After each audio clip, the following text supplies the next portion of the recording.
सत्संगत जी कहते हैं कि प्रेम न बाड़ी उपजे, प्रेम ना हाट बिकाए, राजा प्रजा जोई रुचे, शीश दे ले जाए। कि एक शीश देने की बात होती है कि प्रेम जो है अगर पाना है तो अपने अभिमान को मिटाना होगा, क्योंकि ये अभिमान ही है जो लड़ता है, प्रेम के रास्ते में रुकावट बनता है। जो कि कहीं से अगर प्रेम सम्मान सत्कार हम चाह रहे हैं, लेकिन बीच में जो ये ईगो आ जाता है, जो अभिमान आ जाता है कि यही लड़ता है, यही रुकावट होता है, तो शीश दे ले जाए। यानी इस अभिमान को पहले त्यागना होगा, एक सरल बने, एक सहज बने। अपने जीवन में एक सरलता और सहजता लाने की आवश्यकता होती है, तो ही जा कर के हर तरफ से एक प्यार की बरसात होती है हमारी ज़िंदगी में। तो कहते हैं कि एक बार एक बात आती है कि बाबा हरदेव सिंह जी महाराज बताते थे कि एक ऐसा परिवार जिसके अंदर रोज़ सुबह शाम घर के अंदर एक झगड़े होते, किसी न किसी बात को लेकर के पति पत्नी के बीच, और वहीं पे बाजू के घर में एक सत्संगी परिवार, जो गुरु दीक्षा लिया हुआ परिवार, भक्ति भाव से जुड़ा हुआ परिवार रहता, और उसके घर में एकदम शांति और आनंद और खुशी।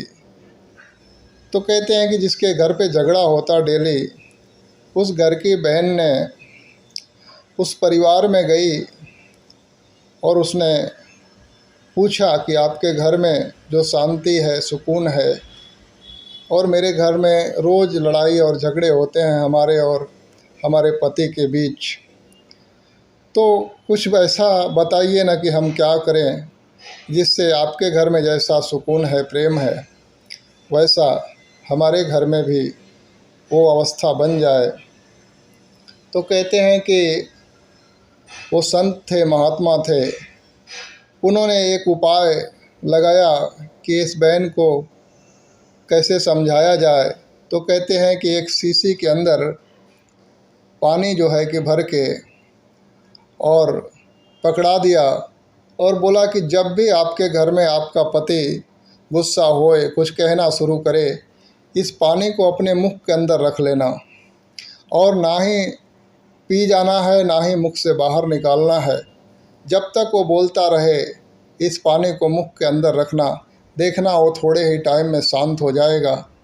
तो उस बहन ने उस चीज़ को ले आई, पानी को ले आई, और जैसे उसका आदमी रोज़ की तरह एक गुस्सा वाली बात करना शुरू किया, तभी उस बहन ने मुख में पानी रख लिया, और ना पानी मुख से बाहर निकाल रही है, ना ही उसको पी रही है। तो मुख में है तो ये कुछ बोल नहीं पा रही है, ये शांत हो गई। तो पति ने थोड़ा टाइम तक बोलते बोलते रहा, बाद में वो खुद ही चुप हो गया कि ये तो कुछ बोल ही नहीं रही है। तो झगड़ा टल गया। तो कहते हैं उस दिन सुकून के साथ सोई। तो जब भी घर में ऐसा वातावरण बनता, पति कुछ कहता, वो मुख के अंदर पानी लेती और शांत हो जाती, तो पति थोड़े टाइम में शांत हो जाता। तो ऐसे करते करते उसके घर में एक शांति वाली बात बन गई। लेकिन एक दिन हुआ क्या कि जिस बोतल के अंदर महात्मा के घर से पानी लाई थी, वो पानी ख़त्म हो गया। तो फिर वापस मांगने जाती है कि आप जो है वो जो जल दिए थे, बहुत काम किया, मेरे घर में एक हफ्ते से कोई लड़ाई नहीं, कोई झगड़ा नहीं, वो पानी फिर से दे दीजिए, ख़त्म हो गया है।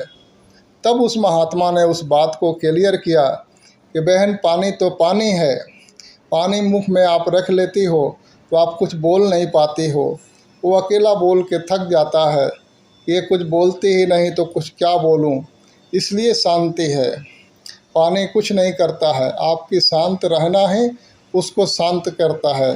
तो इस बात को समझे हम कि एक दूसरे के को सहने के जो आ गया ना, तो फिर रहने आ गया। ये कहते हैं कि जीवन में एक शांति बनाना है, तो सामने वाला अशांत है तो आप भी अशांत हो जाएंगे, तो फिर शांति नहीं रहेगी। कम से कम आप शांत रहिए, तो वो थोड़े टाइम में वो भी शांत हो जाएगा। तो घर में सुख बना रहेगा, आनंद बना रहेगा। घर में हम ही 4 लोग रहते हैं, हमारी जिम्मेदारी है कि घर में सुख शांति कैसे लाना है और कैसे रहना है। ये अगर हम सीख गए तो सुकून है, शांति है।